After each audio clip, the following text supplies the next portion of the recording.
What is up, guys? Happy Tuesday. I'm Daniel, And I'm David.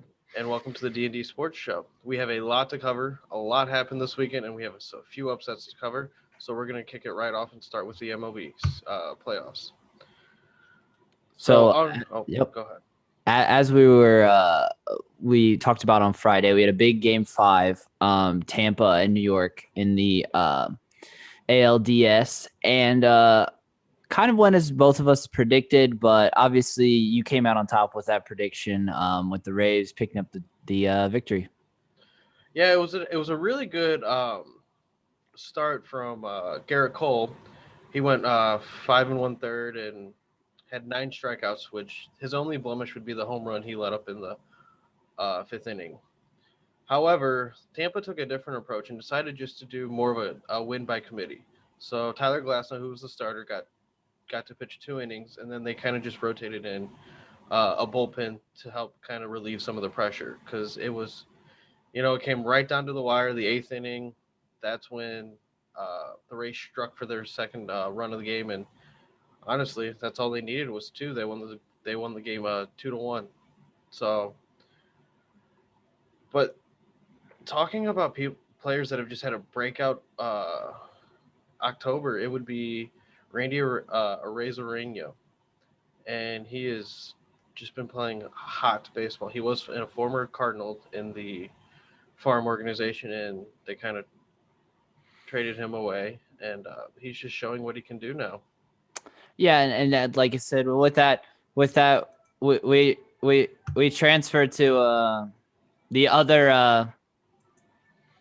We transferred to the next series rather, with the ALCS. He's definitely come hot in the last 2 games. We're going to it looks like 3 for 8. With a couple extra base hits. So I mean, he's definitely one of those surprise performers that you really didn't expect to come through in playoff time. Yeah, he's still super young. I mean, he didn't really do much during the regular season. I mean, he was modest with his stats, but just something about this month, he just started breaking out, and he's been on the man. You got to play him. He's been playing out of his mind, and I kind of wish he stayed with St. Louis at this time. But Yeah, obviously saying that now, but with that being said, looking at this ALCS, we are approaching Game 3 tonight. The first 2 games both taken by Tampa, which to almost all of the Major League sports world is music to their ears because of the Houston scandal of the years past. But like I said, it's just typical Rays baseball. The pitching coming through, limiting the damage, and finding ways to just come out on top. and these aren't flashy games by any means. These are, in the trench types of games where it's all about defense and playing one step ahead. I mean, let's talk about game two for a second. One person changed the whole dynamic of the game, and that was Margot, um, from his catch in right field. I don't know if you caught it Mm-hmm. when he flipped over right field fence to hitting the home run. I mean, Tampa is relying on a different player every night to perform, and it seems to be working instead of on Houston sides where you have to expect either Springer, Altuve, or even Carlos Correa. One of those three has to get hot, and they haven't had it yet. And with that being said, the one thing that I could see as a future weakness, say to a team that comes in that has a little bit um, of a more solid bullpen, in a potential World Series battle would be the strikeout numbers with a lot of the Rays. I know a lot of them have had two to three strikeouts per game, and that could just be something that comes back to bite them in the future. But it's just something to just keep an eye on.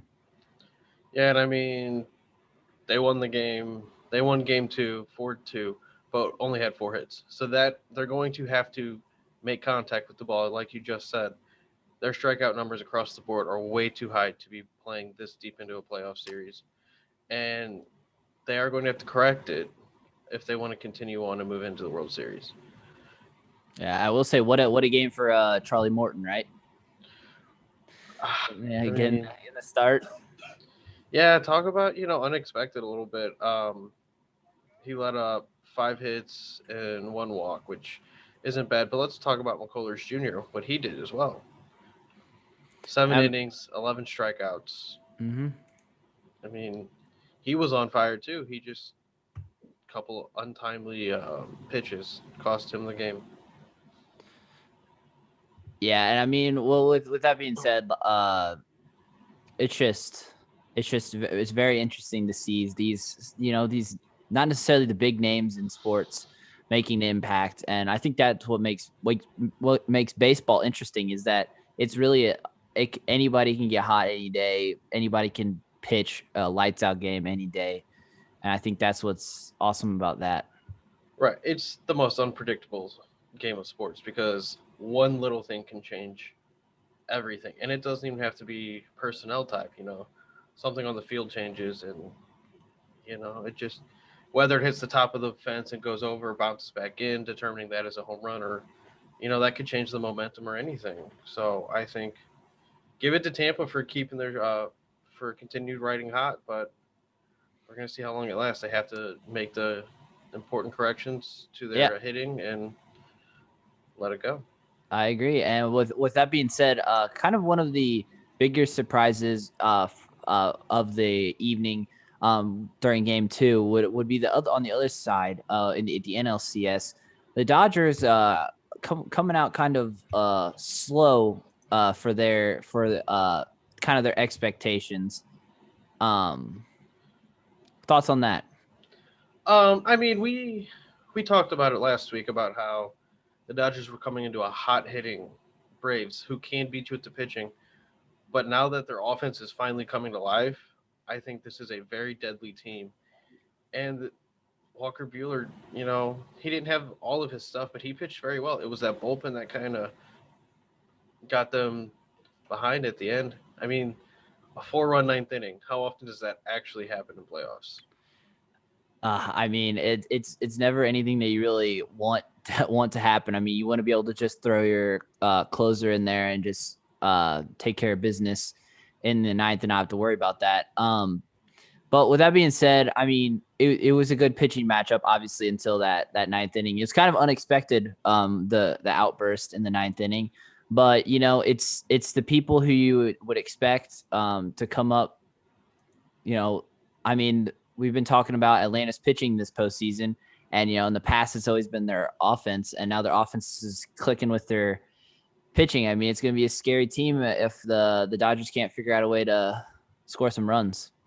And it doesn't help that their ace is scratched for game two today, and they have to rely on somebody else. I mean, back spasms is what they're saying Kershaw's at scratch for tonight. Absolutely. It's going to be a very tough road for the Dodgers. Looking forward to watching that game here in a few hours, as well as the night game, Tampa versus Houston. With that being said, though, we're gonna flip it over. We're gonna take a brief look at what happened on Saturday and the wild weekend of college football. Man, I don't even know where to start. I'd just like to say from the start that most of my predictions did not turn out the way I expected them to turn out. This was a crazy weekend. Do you remember when I asked you on Friday how many points Mizzou would score on LSU? And I said 14 points, and I I didn't. said 14.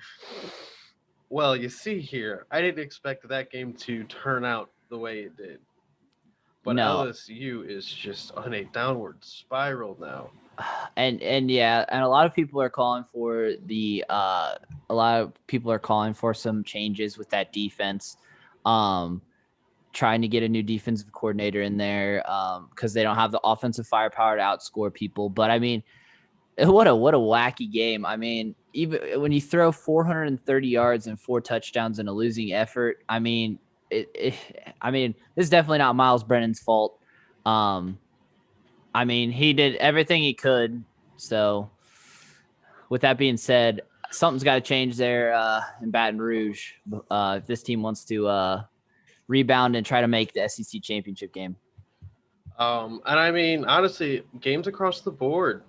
a lot of good down to the wire finishes. I mean, the Bama Ole Miss game, you see 63-48, you think it wasn't a great game, but that was one of the best games to watch of the weekend. Ole Miss took it to Bama, made them dig deep for that win, and that's what I like to see out of these unranked teams, just trying to play spoiler. Yeah, and with that being said, I wanted to get your opinion on this because I was kind of talking with my family over the weekend about this. But with Ole Miss being coached by Lane Kiffin, do you think the fact that he was under Saban for a few years that had any effect on maybe knowing what the defense is being called, what offensive tendencies, anything that could have given him a little bit of an advantage? I'm not saying like he did anything wrong. I'm just saying that maybe that's why they played a little bit closer than most teams would. Yeah, I definitely think that he took that into consideration when he was working out his game plan for the week. Because I mean, once you're working that close with somebody, you kind of get to know their tells, their tendencies, what they're thinking, and I think it does help Lane Kiffin in this instance. However, I I think that team just showed up. To be 100% honest, they were hungry, you know, and they clicked it together. But yes, I definitely think Lane Kiffin probably has some trade secrets of his that he likes to use when it comes to the save it.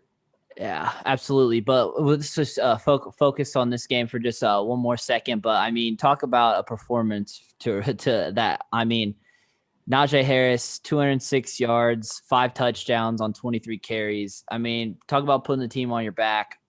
Mac Jones with 400 yards passing again after I called him out last week or 2 weeks ago. And I mean, it's looking like this team is starting to click. And with the fallout of the game that we're getting ready to talk about, I mean, I think it's their SEC to lose. I agree. And another perspective to look at Mac Jones is his efficiency with his passes. I mean, 28 for 32, missing four passes and still throwing 400 yards.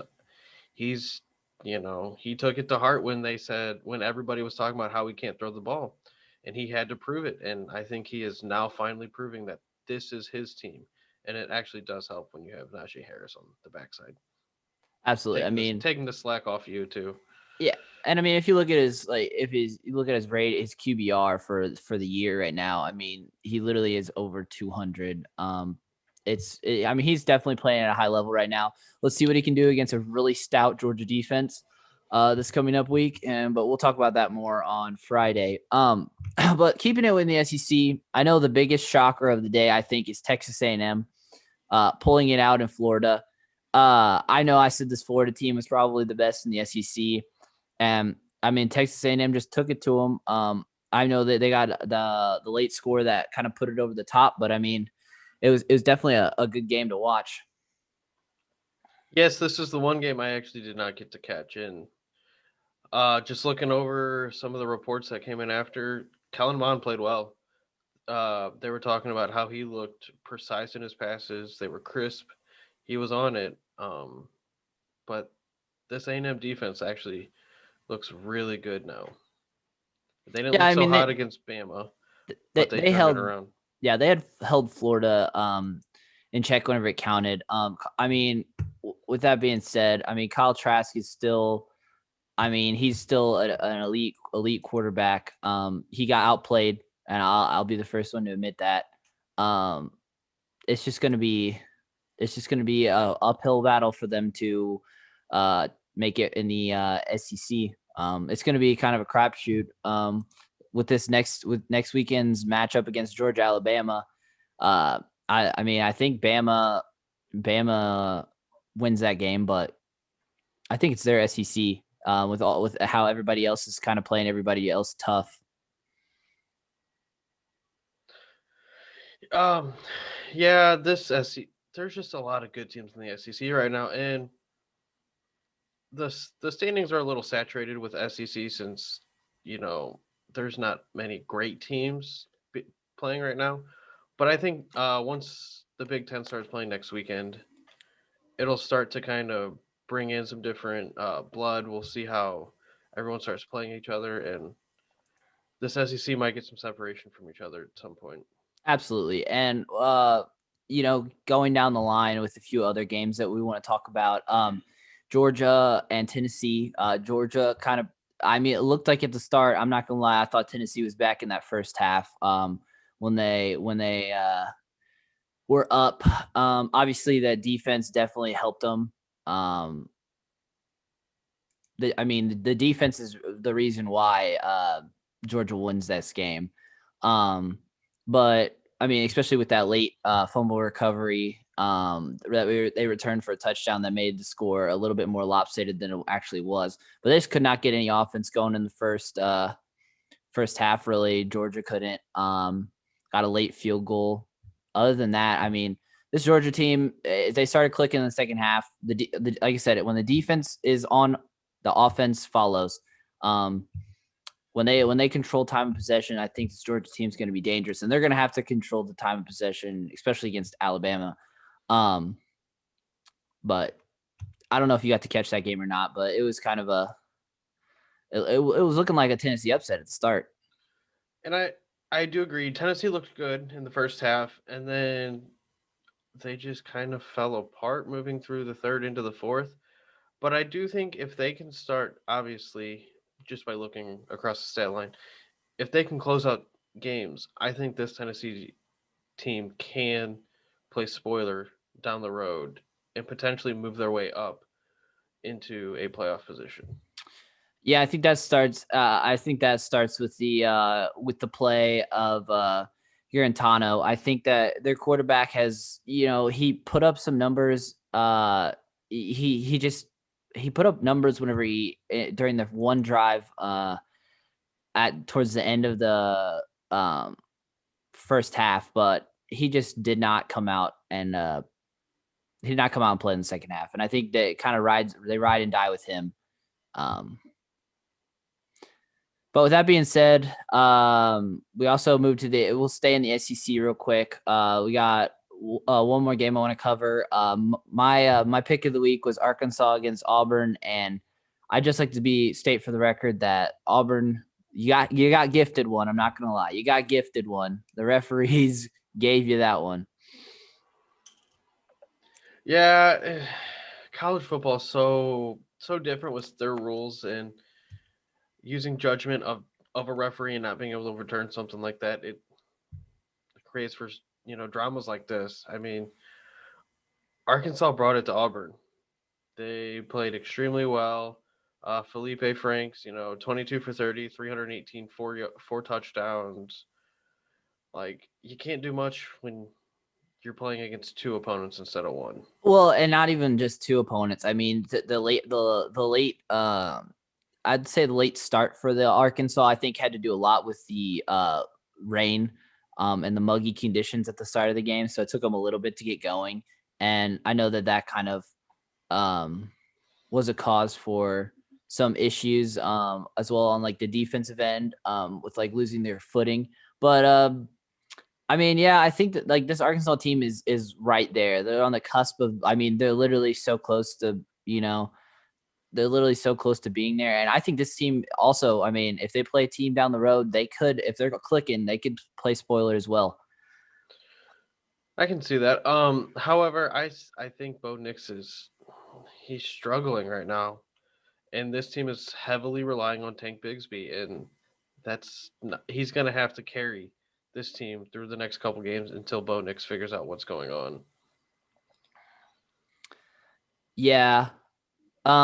Tank Bigsby's definitely one of those guys who, if you give him 20 plus carries, he's going to get you over 100 yards. He's just a difficult guy to stop. And he's one of those guys where it's like, if you could stack the box and make Bo Nix beat you, I think you got a lot better chance to win that game. One of the kind of surprising games of the weekend that I want to talk about is this Texas Oklahoma shootout in OT. A lot of people thought that Texas was gonna run away with this game, me especially. But I mean, when it mattered most, Spencer Radler stepped up, the young redshirt freshman quarterback for Oklahoma, and found a way to will his team to victory. Yeah, I mean, this Oklahoma team finally kind of stopped the bleeding and turned around what seemed to be the start of something really bad for their season. Getting upset 2 weeks in a row kind of tanks your ego a little bit, and they kind of just had to go back to playing football and just realize what they were good at. And I think they started to find it in this game. Um, they came out hot. They came out hot and heavy really fast. Um, and then they kind of just settled into their game. And yeah, it became a shootout because let's just say both defenses did not show up today.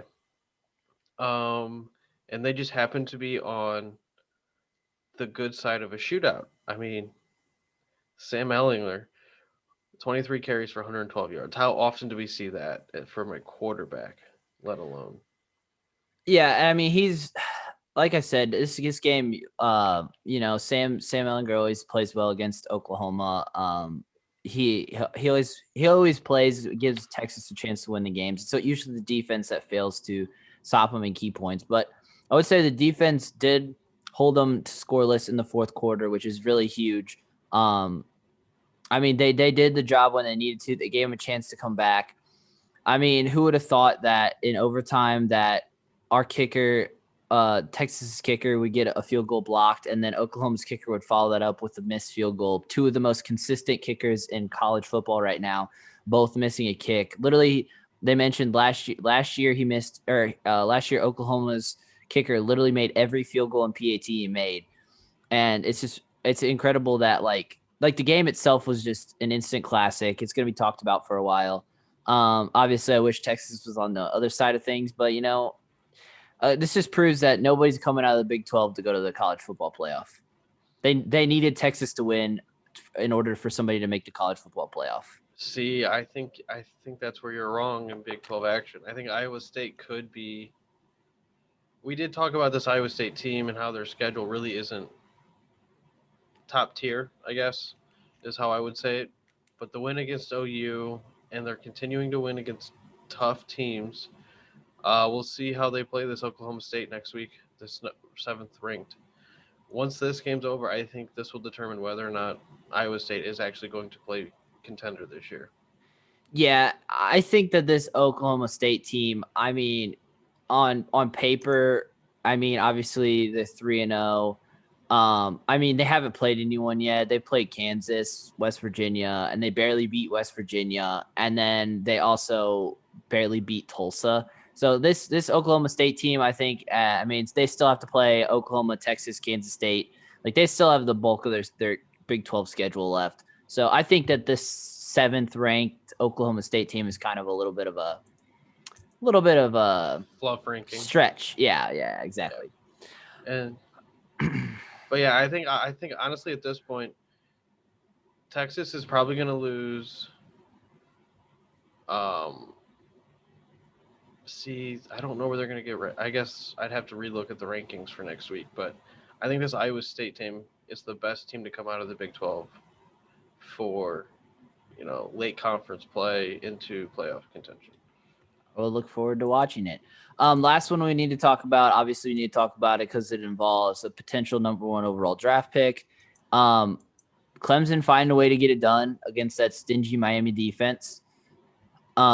In the nightcap, but I mean, it was pretty much it was all. I mean, it was all Clemson basically the whole game.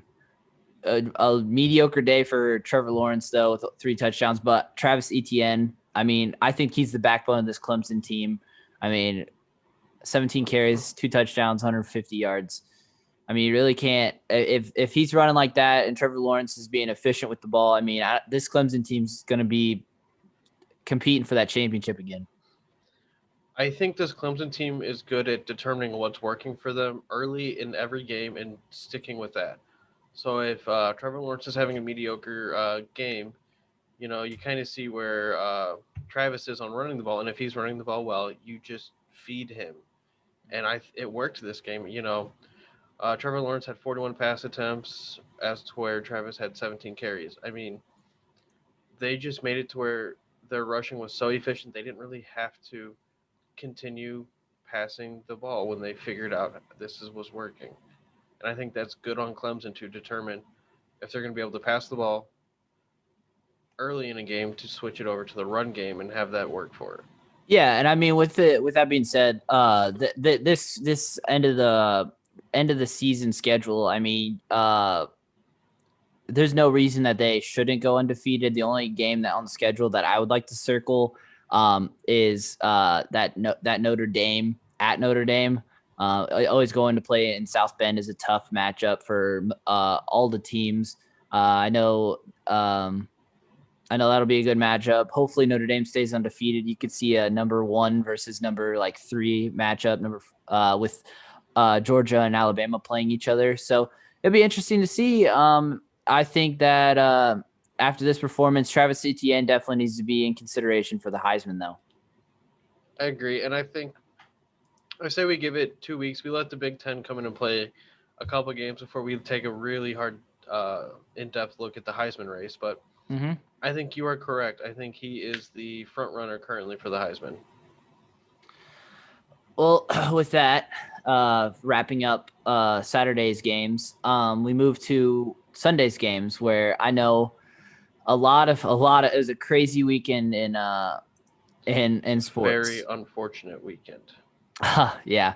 Um, so start off with we kick it off with the first game. Panthers at the Falcons. Um, Teddy Bridgewater, a good quality start with 300 yards passing and 2 touchdowns. Um, Obviously, Falcons, they fired Dan Quinn. They know that where they're going. In my opinion, they if the course, it's going to be a fight between the Falcons and the Jets for who gets Trevor Lawrence. And I think both teams essentially need that type of quarterback right now. Matt Ryan's just shown that he's aging and he's not as consistent and efficient as he used to be. And I mean, their rushing game is heavily reliant on Todd Gurley, and he has only shown up 2 games this year, maybe.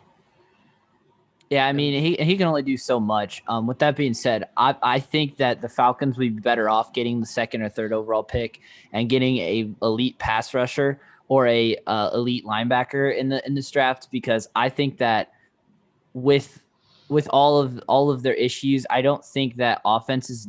I mean, obviously this game they only scored 16 points, but I think in other games the defense has really been the issue late in games, and I think that if they can get a shirt up pass rusher who can get after the quarterback when they have a lead and he can get sacks, I think that's more important than a quarterback at this point.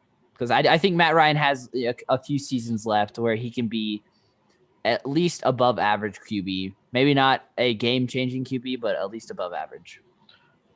I get what you're saying, and I agree that their defense is just, I mean, blowing leads. This game they really didn't have a lead to mess with, but it was just kind of like you see them leading early into the games. And the biggest game I take for example is the Cowboys game, when they were up 24 in the fourth quarter, and they cannot close these games.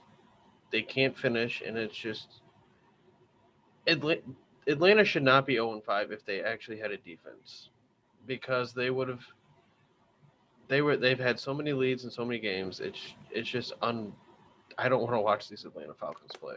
That's for sure. They're gonna have to figure something out, and hopefully, with the firing of Dan Quinn, that does something to spark the team, and hopefully they can recover and win a few games here. Um, Next on the list was kind of I think the surprise of the weekend. We got Las Vegas and the Chiefs. Raiders, I mean, they've always been I mean, they played everybody, they've played tough. I mean, they're legit. Like their 3-2 record is definitely nothing to like cry about. They finally got the running game kind of going. I mean, they had 144 yards on the ground. That was something that they couldn't do against the Bills and the Patriots. So it'll be very interesting to see how this Chiefs team bounces back. I know Clyde Edwards-Helaire had probably his worst game of the season with only 40 yards rushing, And I mean, a lot of it. I mean, Patrick Mahomes throws his first interception of the season. It just wasn't a good game for the Chiefs. I mean, they didn't go down quietly. They came back, scored. They had a chance.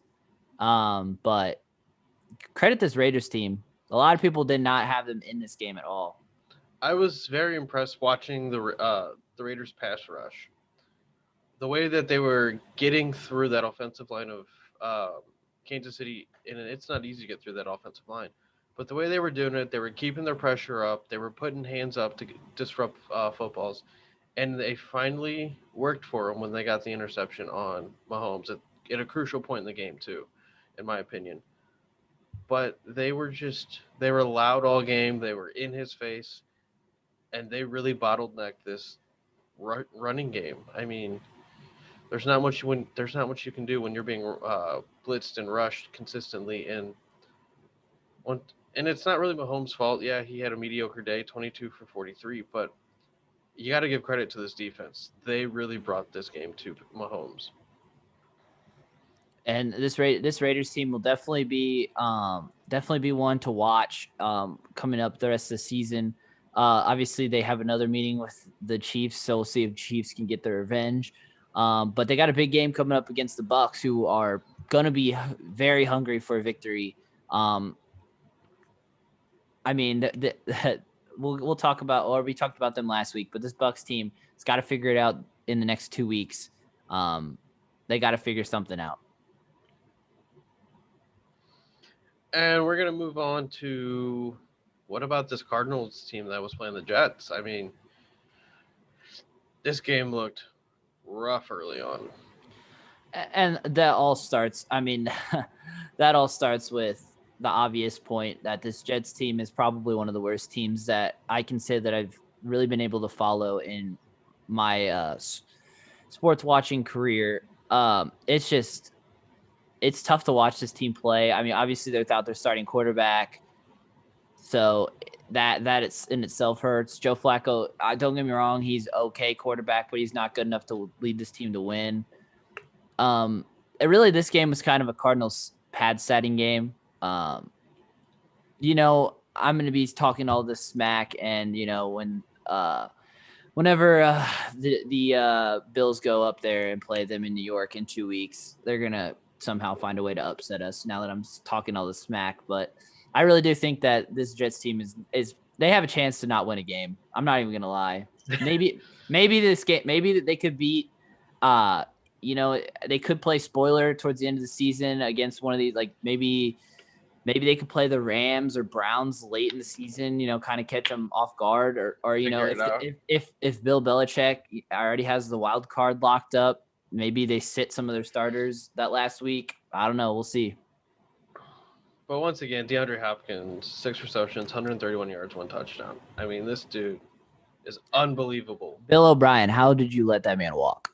How did you let that man walk? He got fired for it. So. That's what I'm saying. He's at home, so he has time to watch this now. So how? So many questions about that coaching, but neither here nor there. Steelers played the Eagles. I mean, I expected Big Ben to come out on fire with this one. He played well. I'm not going to say great, but Miles Sanders must have been watching the Sunday podcast when I said he was the most overrated player, because he did come out and he did manage to score a few touchdowns finally. I will say that he definitely came out. I mean, he had like 2 receptions as well. So I mean, wasn't not the best game, but hey, at least he's actually showing up now.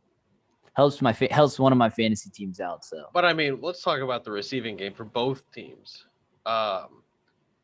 Travis Fulgham and Chase Claypool. Who are these people? Who? Yeah, who exactly that? My point. I mean, Travis Fulgham, 10 receptions, 152 yards, 1 touchdown. Chase Claypool, 7 receptions, 110 yards, 3 touchdowns, and on top of that, he can add 6 yards with a rushing touchdown to his stat line. I mean, talk about coming out of really nowhere. This guy, I mean, I had to look him up to figure out who he was. I mean, he was owned in like 6.2% of fantasy leagues, and I'm assuming those fantasy leagues are like where you can play like 3 receivers or you got like a lot 12, of bench 14. space. Yeah, Well, that you have like 12 14 teams. You teams. go, Yeah, yeah. yeah, yeah. But he definitely came out of nowhere, and I know that there's a lot of people who were waiting for Travis Fulgham to have this sort of game. Um, because there's a lot of hype around him whenever he kind of came in. I mean, I know that he was a 6th round draft pick, but I know that they expected a lot of him, especially with this damaged core. Like almost all the receivers on the Eagles are hurt right now. So I think they were really expecting him to step up and do good things, and I think he finally kind of stepped into that role. They still got to figure out something. I mean, this Eagles team. I mean, if they would have won, they would have won today. I mean, they still would. I mean, they're one game out, and especially with this, the game that we'll talk about in a little bit, especially with the result of that game. I mean, sitting there at second place in the division. I mean, they're sitting pretty comfortable, but they got to start clicking if they want to have a chance to win this division. Agreed. And we're gonna go ahead. We're gonna go right into this game. Might as well. Let's rip the Band-Aid off because I'm not happy about this.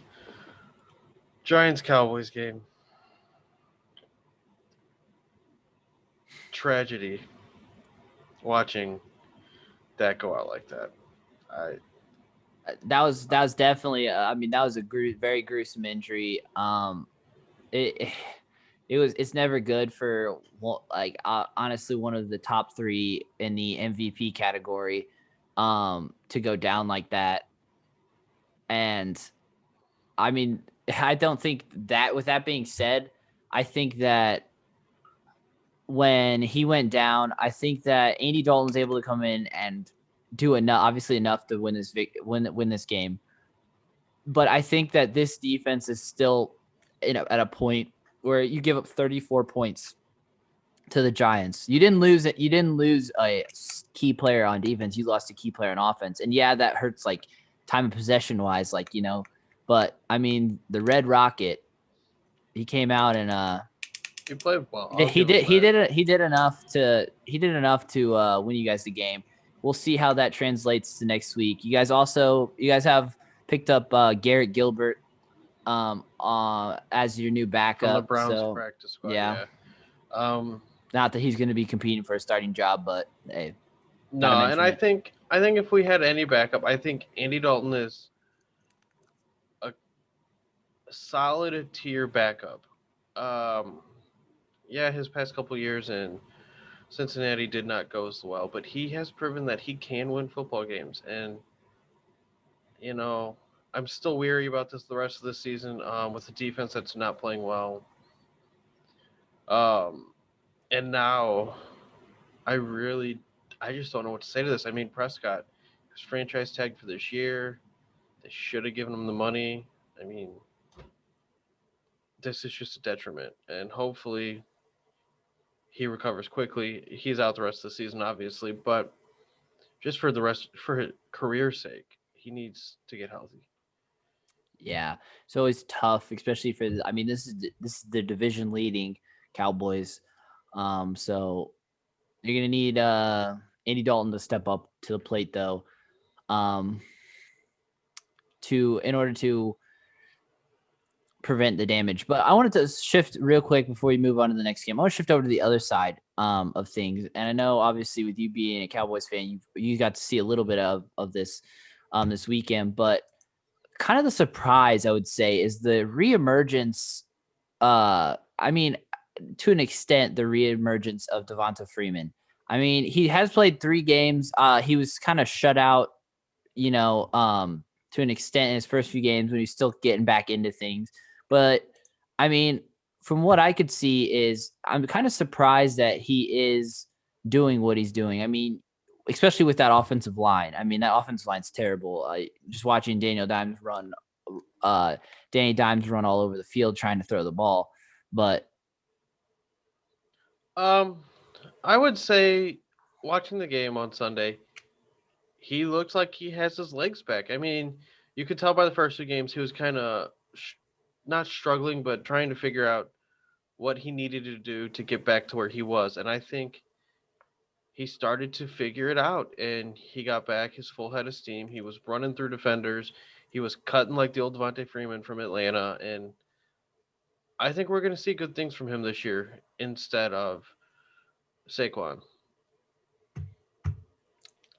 Yeah, and that's also an unfortunate situation which the Giants are in. So I look forward to seeing how this division plays out. Obviously, like I said, the joke is right now that they're the NFC least. And it just got worse because their best player, in my opinion, got hurt this weekend. But we're gonna keep it. We'll go ahead and keep it in the division, and we'll talk about the other team who had to replace a quarterback. This time not for injury reason, but we'll talk about the old football team. I'm gonna be the first one to say it. I love the comeback story of Alex Smith, but I will say right now for on the live that I was wrong. This team is not going to be a playoff team with Alex Smith. I'm gonna read you a few stats right here.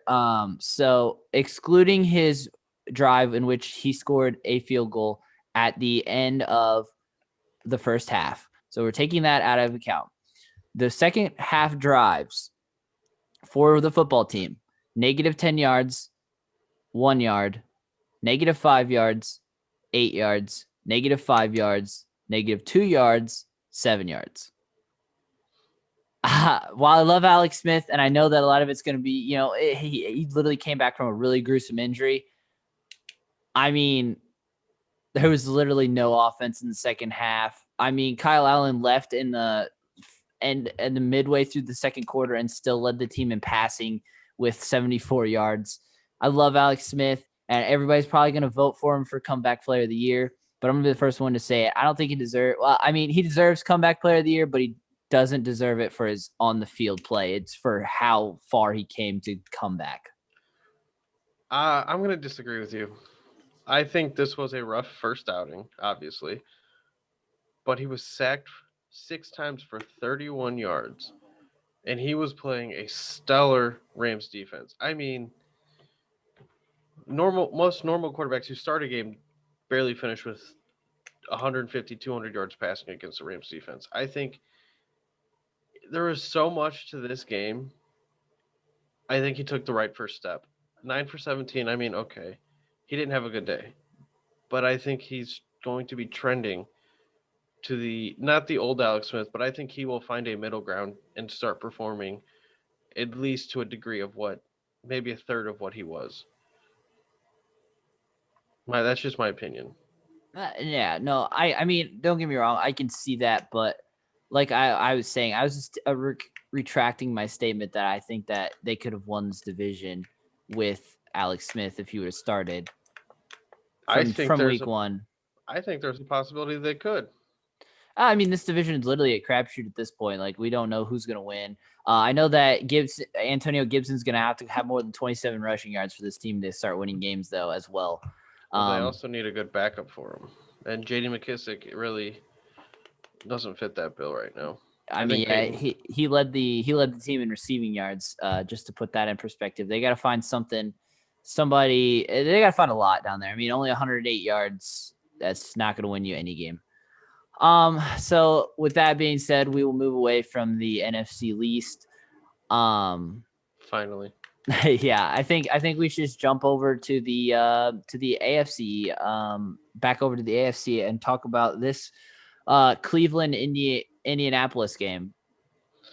this was an interesting game. I enjoyed this watching this game. We saw Kareem Hunt, run the ball. He's the workhorse in this backfield now. Darren S. Johnson had some kind of a good, decent coming out party last week. Took some carries away from Kareem Hunt and showed that he will be able somewhere down the line be this team's sole backfield presence. And what a day for the receiving core of Cleveland. Baker decided to spread the love around, and it worked. He wasn't solely dependent on Jarvis Landry or Odell. He got Austin Hooper in the mix. Rashad Higgins got some catches. And this team, honestly, looks like a team to be careful when you play. They got whacked by Baltimore.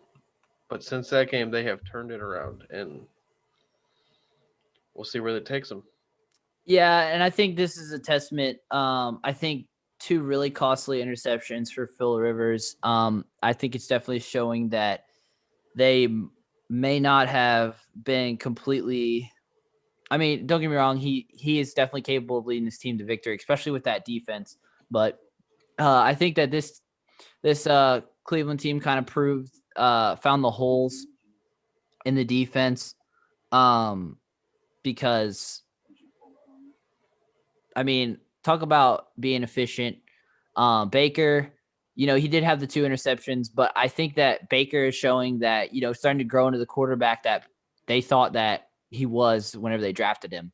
And Jarvis and Odell are starting to play like they were why they were brought there. And I think that if they can kind of fine tune their defense a little bit and just make sure that, against good teams, they don't give up a lot of points and they can hold leads. I think this is a dangerous team. And I think they could give, the Steelers and the Ravens a run for their money. That division is turning out to be the best division in football right now, and it's very surprising. Even Cincinnati is not playing terrible. Um, it just happened that they ran into Baltimore this week, but I think we're gonna we're gonna switch over to talk about this interesting Baltimore game. Yeah, well, there's not much to really be said about this game. I mean, obviously, I don't know how I should even go about starting to talk about this game. I'll let you start. Honestly, I was gonna say, all you Joe Burrow fanatics, this is just this is an outlier game for him. He hasn't really played against a really really talented defense yet, and I think he just ran into one this week, and he didn't have a good week. It's going to happen. It's still very early in his career. This team is not a great team. I think they still have a couple, 2-ish years maybe to start becoming a contender. They're not going to contend this year, especially in a division that is so good between three teams. I just I Yeah, think this is a that's rebuilding year too. that's tough for them. I mean, they obviously have they're in one of the toughest divisions right now, especially as far as record. And with that being said, I mean, yeah, it was definitely an off day for Joe, but I think a lot of it falls on the rest of the team. They got to find a way to produce offense when Joe Mixon can't get going. It's just one of those. It's one of those unfortunate things. And I mean, to be fair, this Baltimore offense did not look good this week either. This was just a Baltimore defense dominant game. 7 sacks, 2 pat downs, 15 hits on Joe Burrow, and 2 touchdowns that were costly because of one interception and a fumble. This defense made this game, and I guess we don't really have to talk about the offense that much when the defense plays this well, but Lamar Jackson had 180 yards, 2 touchdowns, and an interception with a QBR of 64. He's, I think needs to. He was coming back from that injury a little bit, maybe a little shaky still, but between this and this rushing for this game, I don't know. Baltimore's not looking good on one side of the ball. Yeah, and I mean, in the AFC, a lot of teams that we thought were gonna come out and dominate kind of came off a little bit slow this season, and a lot of it has to do with everything. But I will tell you one team that I definitely misjudged to this point is this Miami Dolphins team. and they have played every game they've played has been relatively close. Obviously, they have the win against the Jaguars and an injured 49ers team. But I mean, if you look at it, I mean, they were one possession away from beating the Bills. And I mean, this team is definitely. I mean, Ryan Fitzpatrick, man. I mean, for a career journeyman, he just never ceases to amaze me with his performance week in and week out.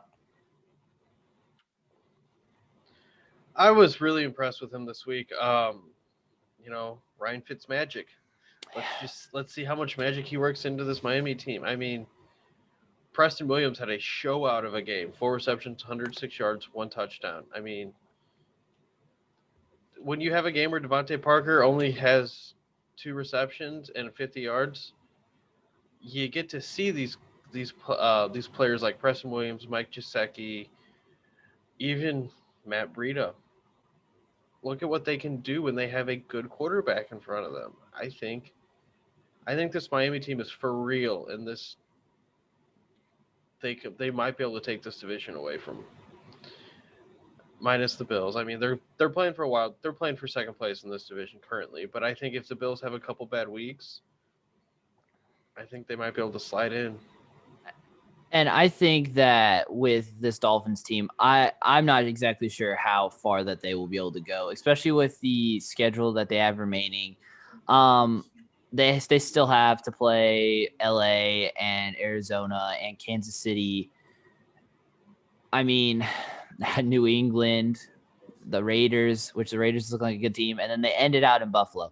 Do I think that they're going to make the playoffs? No. Do I think they can still salvage a season where they win 6 to 7 games? Yes. And I think that the important thing here is that Fitzpatrick stays healthy throughout this year, because I think in order for Tua to properly develop, I think Fitzpatrick needs to keep going. They need to keep winning a few games. Then in the draft, they can start kind of building the team around the future of like getting weapons for Tua or getting protection for Tua. And I think that this team will definitely be one that will be competing in that division for the next 2 years.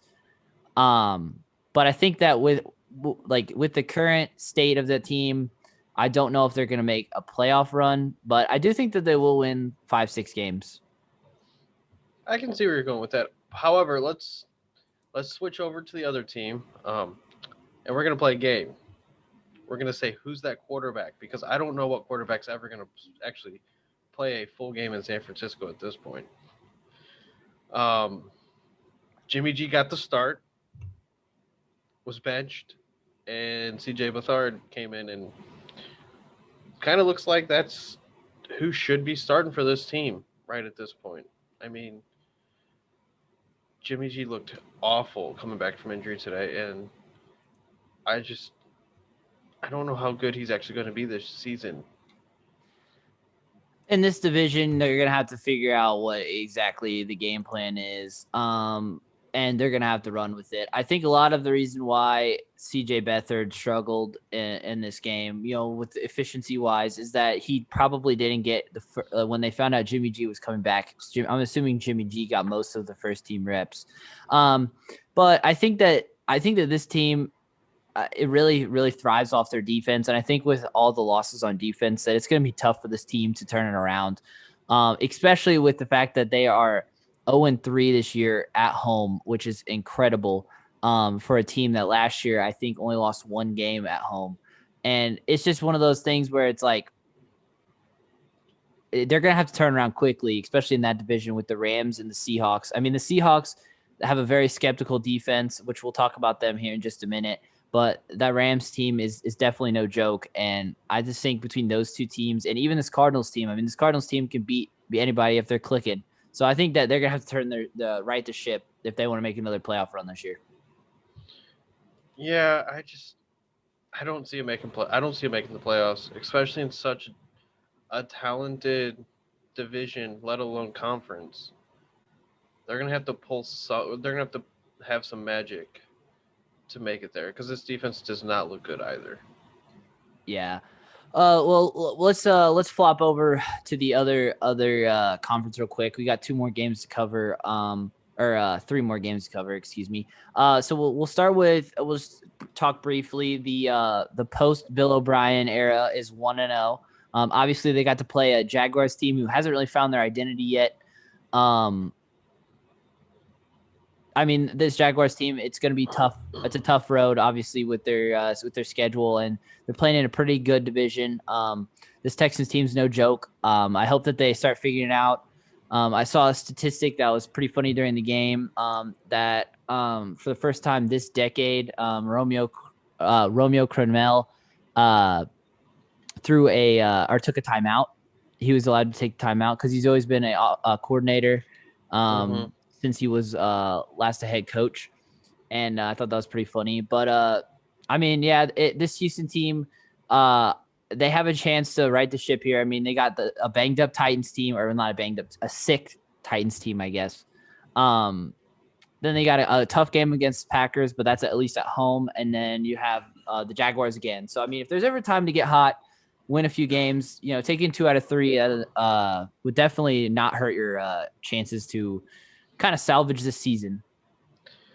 And I think they figured out how they want to move forward the rest of the season in Houston. Brandon Cooks 8 receptions, 161 yards. We haven't seen really numbers like that from this team yet. Uh, and Deshaun Watson looked very good. I mean, you saw him get the ball, some deep throws. We saw him throw some slant routes, some goes. But it was just overall, I really think they kind of figured it out. It clicked in their head. I mean, we haven't seen David Johnson running the ball fairly well this season yet, and I mean, 17 carries, 96 yards. It's not 100 rushing yards, but it's right there. I think they are on the cusp of figuring out their running game with this offensive line, and their defense is still good. You can't sleep on this defense yet. Yeah, and that kind of you talking about defense kind of leads into the next game that or the last Sunday game that we're going to talk about. You got the Seahawks team that really kind of looked down and out in the first half, down 13-0. Finding a way to come back against the Vikings. This Vikings team, has just been not living up to the hype in that, especially in that division that has two really hot teams and one team that has lost a lot of close games that could very well beat any team any day. I mean, the Seahawks team, the defense is kind of bending but not breaking. I mean, it's gonna be the reason that they lose close games, but so far they've been able to find a way to win close games. And they're all becoming these final drives for Seattle, and that is what Russell Wilson thrives off of. You cannot be giving the ball to Russell Wilson late in the game with enough time. He will burn you, and he's been showing it week after week. But they have to find some answers on defense. If they want to play good playoff football, they're going to have a defense to show up to games. And because once we get later on, these teams are going to start grinding, and they're not going to have these high flashy offensive games. I think Seattle got lucky this weekend. Minnesota just couldn't close the game out in the fourth. They gave the ball. They scored two early, late in the fourth quarter, and gave Seattle enough time to bring the ball back down. And But with that, like speaking like that, with giving your chance your team a chance to win. This the I thought we were about to have the first fourth quarter comeback in a young Justin Herbert's career last night, but unfortunately, what it a was not in the game! cards. I mean, Badgley. I mean, if that thing's 2 inches to the left, that's gonna boink in. This was a great game for Justin Herbert. I mean, this New Orleans team has been really spotty and streaky this season, but with the emergence of Justin Jackson overshadowing Josh Kelly this week, Justin Herbert made this game all for LA, and I think it just happened to be an unfortunate circumstance in the fourth I quarter. mean, that close on that kick, and we're talking about a different story here. He's shown that he can control the game. I mean, 4 touchdowns, huge night. But I mean, I don't want to say anything, but I mean, you got to blame this one on the kicker, especially. I mean, we got the missed PAT to start the game off, and then the missed field goal to win the game. I mean, this one definitely can't fall on the Chargers. No, and it definitely falls on kicking, but it's just you hit that PAT early on, you hit that field goal. We don't even go. I mean, You yeah, they know have to go then, think about it in the fourth quarter with 52 seconds left. You give your defense a chance to stop them because they have to go for 2 instead of just kicking the extra point. But that kind of, we're going to use that kind of as the roll-in for tonight's game. We're going to briefly talk about it. Oh, no, go ahead. Finish with your statement. I do want to touch about something else about this game that really bothers me. Okay, let's talk about it. The Michael Thomas situation in New Orleans currently. Getting benched this game for talking back to Sean Payton and the coaching staff, and then getting in a altercation with another player. Do you think that this game would have been any different had Michael Thomas been in the game? I mean, I don't think it would have been as close. I think Emmanuel Sanders is a good number 2 receiver, but I don't think he's a number 1 that, I mean, obviously 12 receptions. He performed when he needed to, but I think that a lot of it that fell on,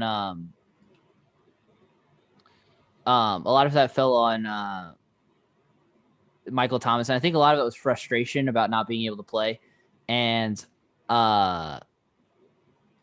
not being able to perform at a high level with the injury that he's had. And I think that if they sit him down, let him cool off for a week or 2, and then bring him back, I think he'll be ready to play. And I don't think it'll be a huge issue in the future, but we'll just have to see.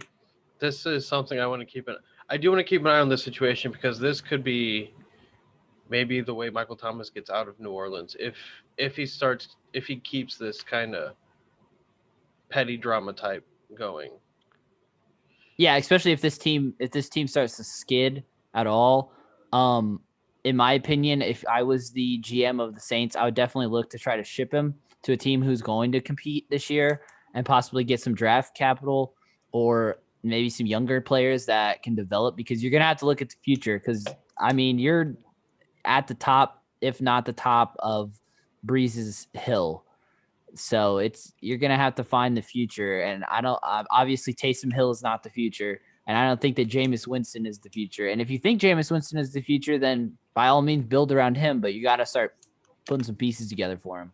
I agree. And right now, Michael Thomas is still trending high for value, despite having this injury in only 4.7 yards in game 1 of this season. So I think right now this might be kind of, we're just gonna have to keep an eye on this situation moving forward in this season. Yeah, and one more thing I wanted to mention, kind of a lackluster day for Alvin Kamara in terms of rushing yards, but that's something to kind of look forward to, because I do think that the team goes as he goes. If he can pull out 100 yards, I think this team is going to win a lot of games. It kind of takes the pressure off of Drew Brees, because I think that Drew Brees is throwing the ball a lot, and I think that when he has to throw a lot, this team kind of is a whole different it's kind of a whole different monster. So it'll be interesting to see this team, how they go. I mean, their division's very winnable right now, with the Bucs struggling as of late.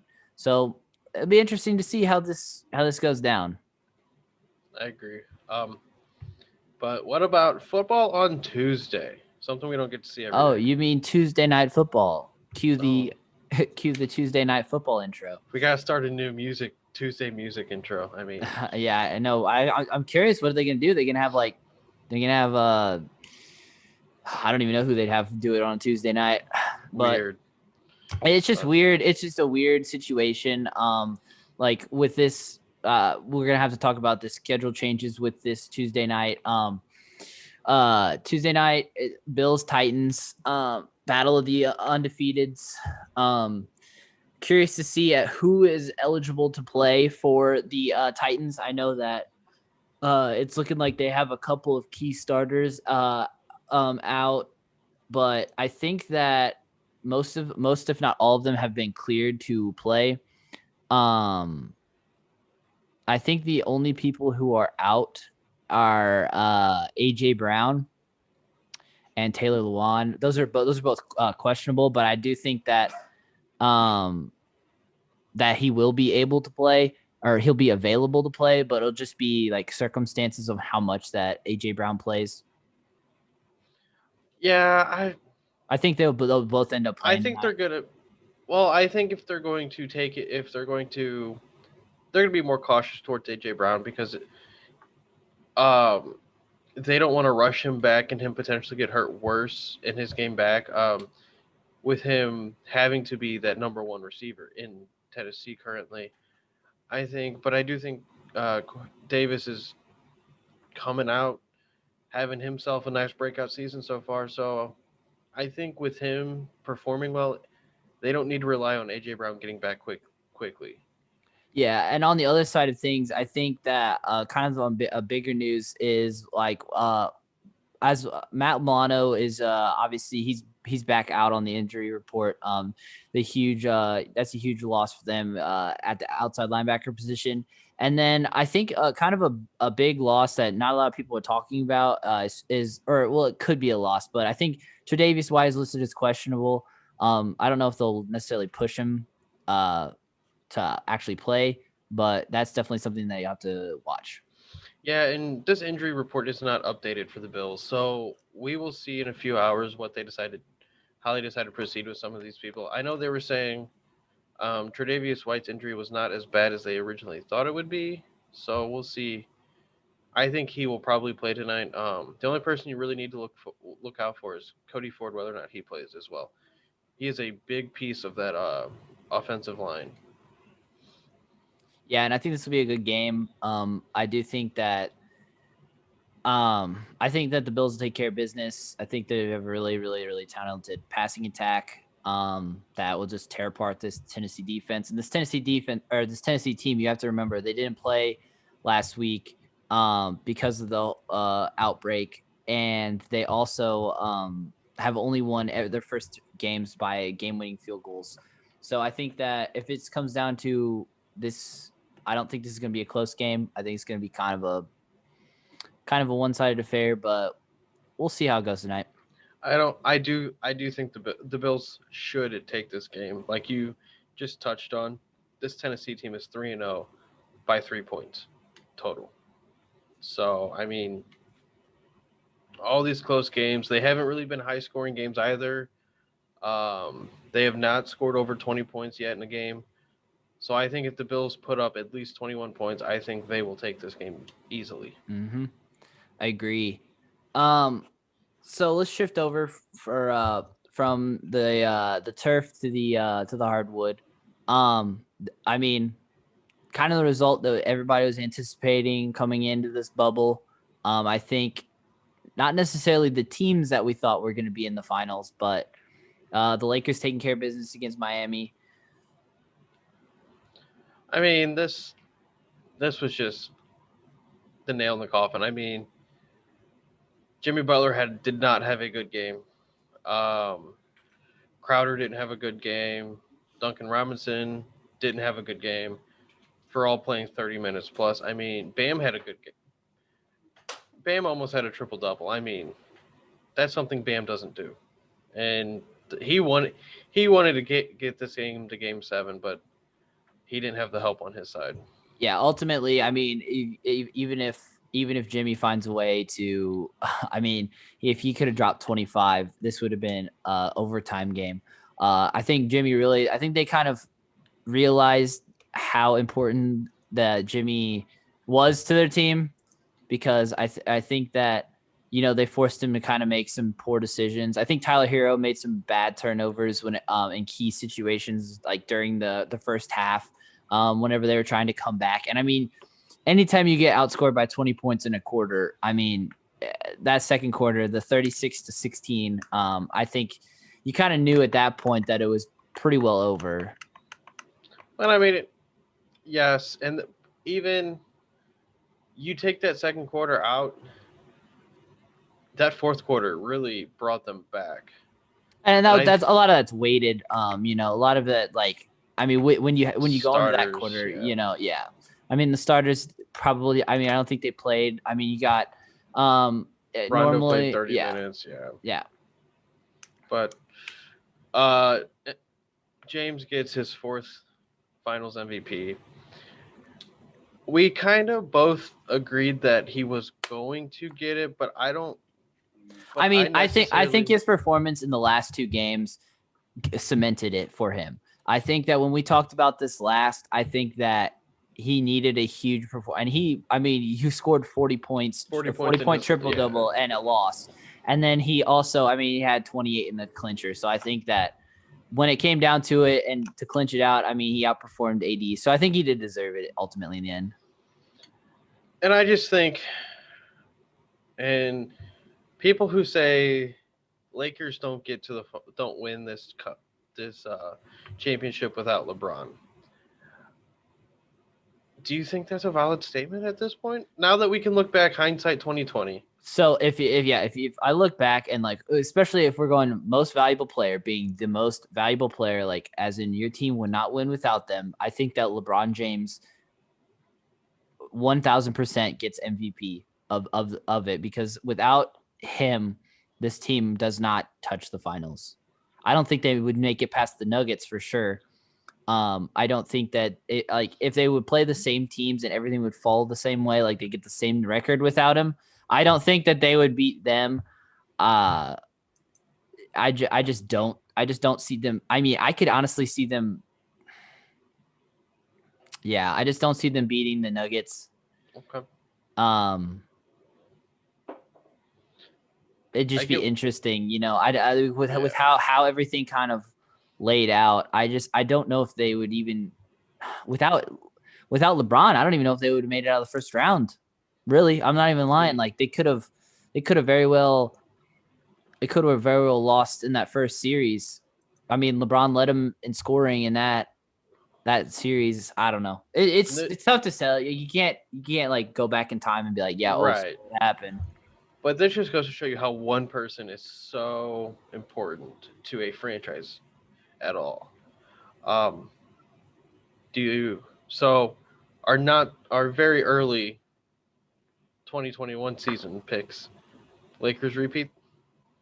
Um, I think that all depends on how the offseason goes. I think that they need to get some younger players on the bench or who have been, like, not necessarily like younger, but I think that they need to find some depth that isn't necessarily aging, like, because all of their core is obviously aging. They have, like, Rondo's getting up there. So I think that if they can find a few more younger pieces to just kind of just like plug in, I think that this team has a chance to repeat. But I definitely think that I mean, this Miami Heat team is going to be a scary team to play against in the next few years. So no disrespect to them.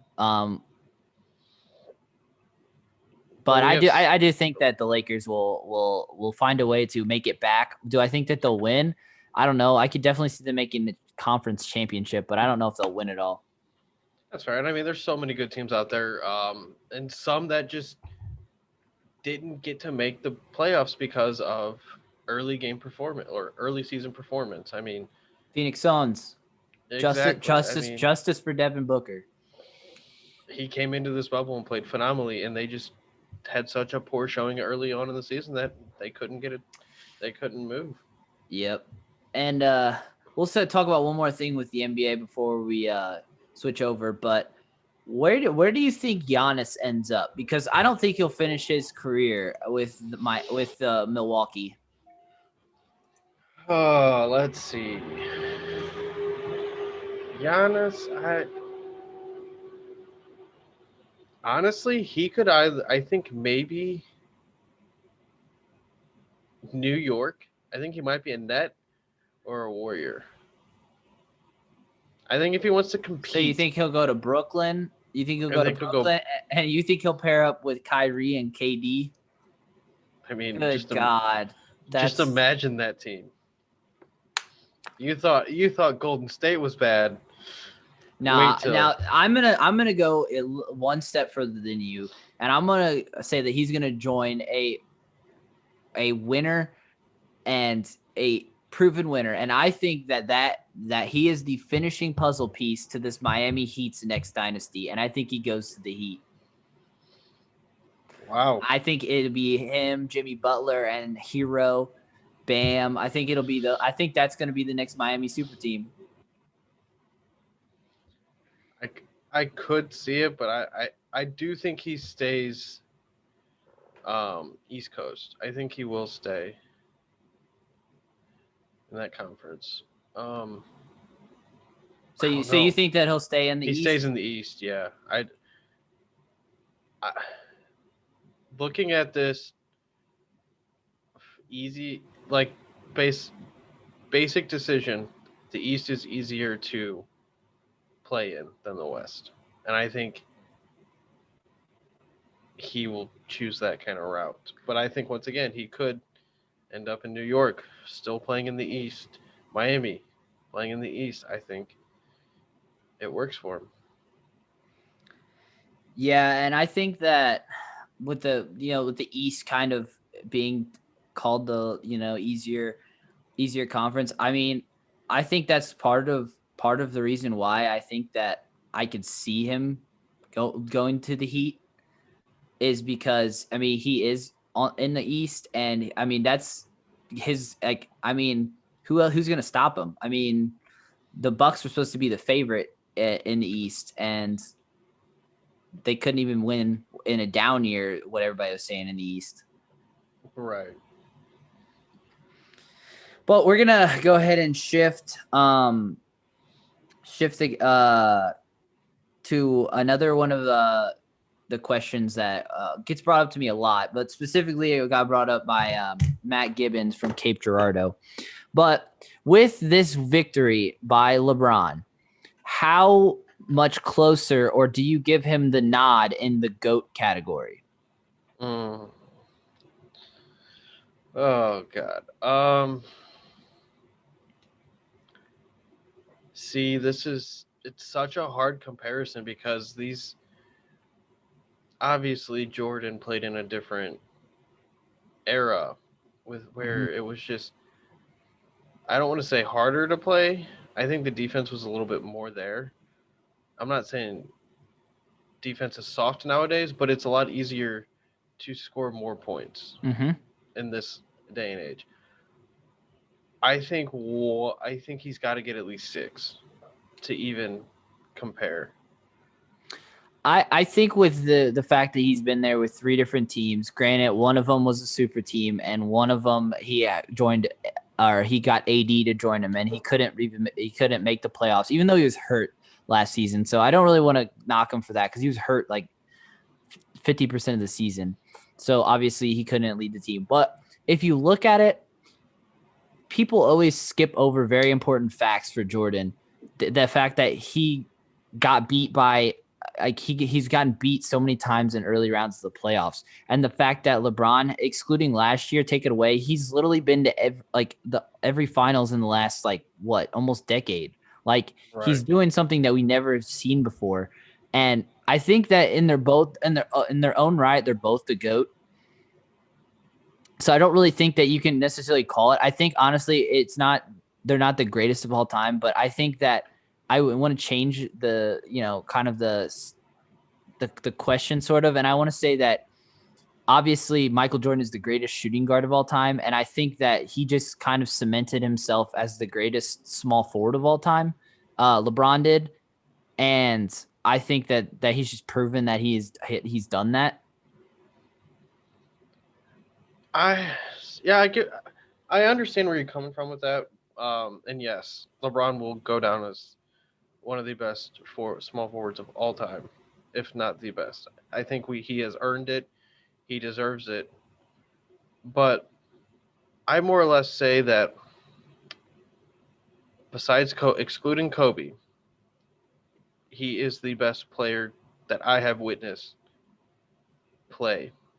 I didn't watch, I don't say Jordan's second effort in Washington was anything to write home about, but he is the basically Jordan handed the torch down to LeBron, and I think they are both the best players in their time. And I think Yes. it's hard to compare because too much time has passed from that play to this play. Yeah, and I think with like the evolution of the game, I think a lot of it like a lot of it with the defense as well as the heavy 3-point kind of swing that we've had where a lot of people focus on shooting more than necessarily just driving, putting it inside. Because I think like if you put like Jordan's Jordan's teams of the past against like the teams that LeBron has to go against, I think that defensively, I think they match up decently with them, but I just don't know offensively if they could be able to score as many points as they needed. I mean, if you look at it in this, like the Lakers scored 138 points in the first series against the Blazers, like 138 points. I'd have to look, but I was like, I don't think the Bulls have I gotten don't up that think high. the Bulls necessarily got that high. Granted, I think they both, like you said, are outright they're the GOAT of their era.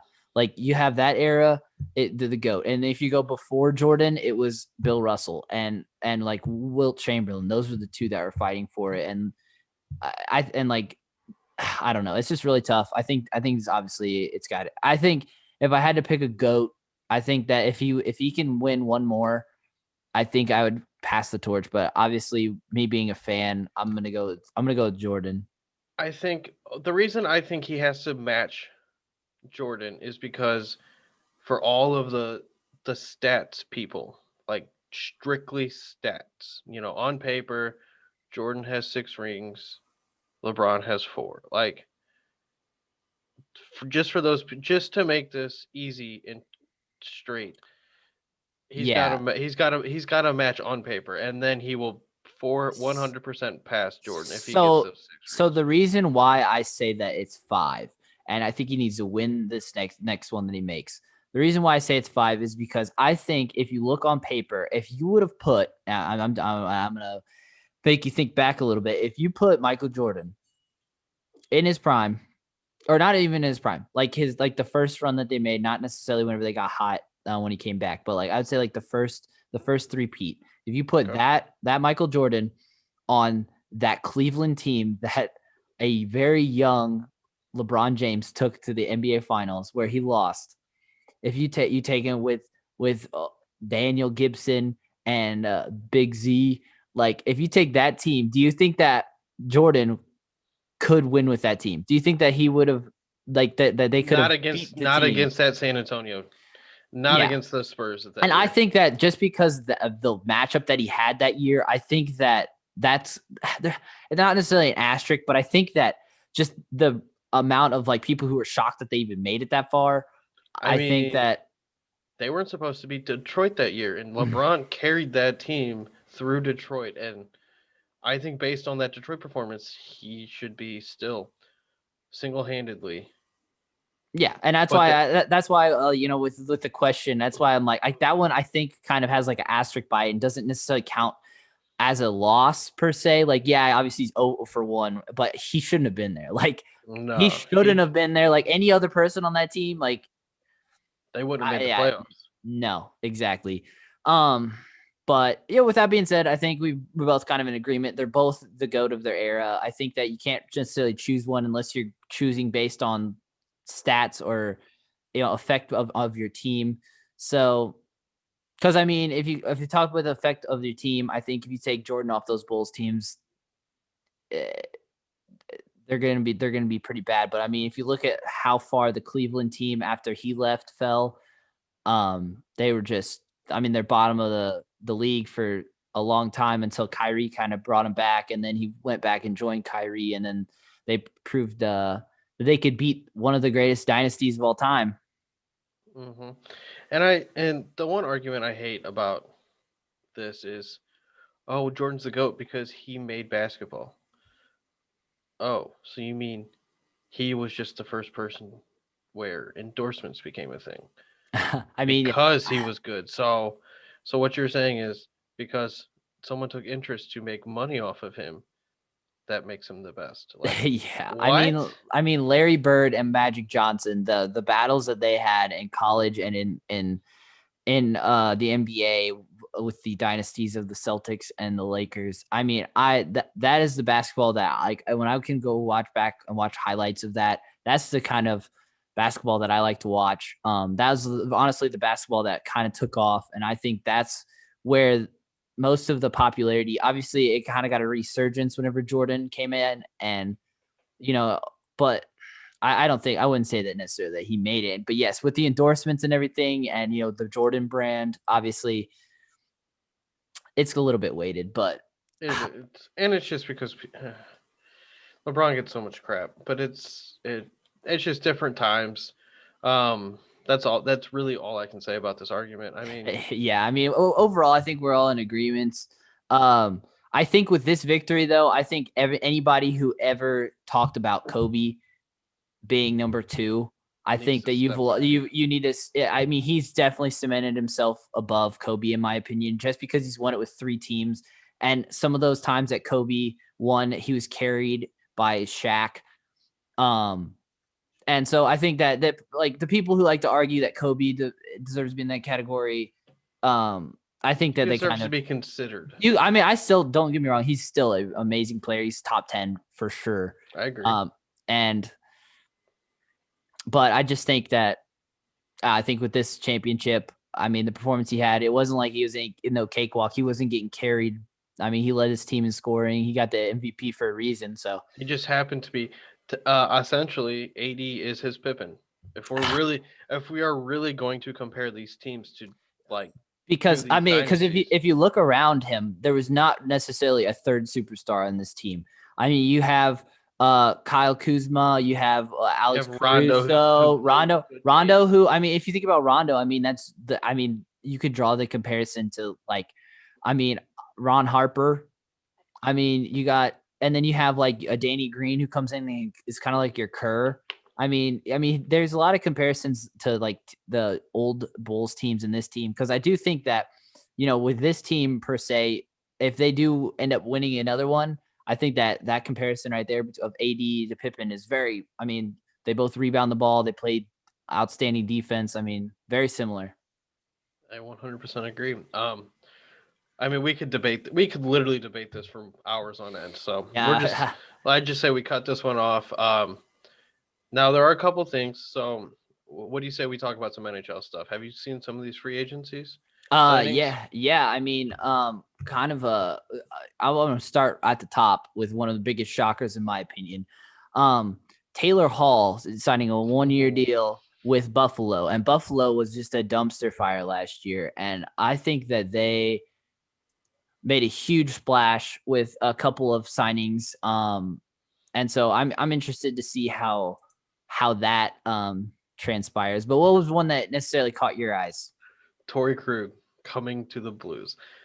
I because that solidified that Petrangelo was gone, and I think it was a tough pill to swallow when you first heard that he signed, but it was also kind of like not a relief, but kind of like, okay, I think we got the best of Petrangelo, and I think he has a chance. I think he peaked for us at least. I think with Vegas, he might have a chance to play better hockey. It kind of worked out for both teams in my opinion. I think we got a good fresh good defenseman, and we got to let Petrangelo go off and do his thing. And it seems like Blues players who go to Vegas play well. So hats off to him. Yeah, and a couple of other big names that we'll just briefly touch on will be you got TJ Brody ending up with the Maple Leafs as the Maple Leafs continue to stack their roster. Um, in goalie news, you have kind of some surprises in my opinion. Corey Crawford gets let go and joins up with the Devils on a 2-year deal. You also have Braden Holtby uh, signed with the Canucks. yes, Braden Holtby with the Canucks. A few more defensemen that got some deals. They took advantage of the market. Shattenkirk Kevin Shattenkirk, fresh off of his Stanley Cup victory. He's now with the Ducks. We'll get to see Kind him of. more. We'll get to see him more often this year. That'll be Mm-hmm. kind of interesting. And then as well, one other goaltender that I want to talk just briefly mention was Henrik Lundqvist is now a Yep. Capital. With Holtby leaving, obviously that left a spot on the roster for him. I think it's a good move on his end. Yeah, I think it is too. I think that it's kind of crazy that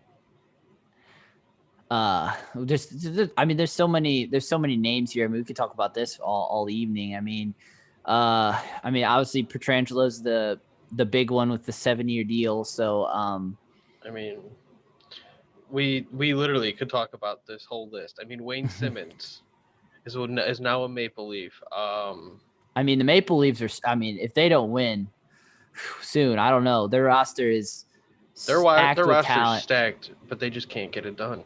Yeah, I mean, Blue Jackets bolstering their lineup. They got the veteran Mikko Koivu, the old Minnesota Wild captain. So it'll be interesting to see how all of this plays out. Obviously, let the Lightning fans enjoy their cup, and We'll see how it plays we'll get out. I mean, we'll get into the hockey whenever it gets a little bit closer to the season. yeah, I mean, it's going to be a fun season to watch this year, and I think with everything going the way it's going, we will see hockey soon. But I'm interested to see how they play this upcoming full season, with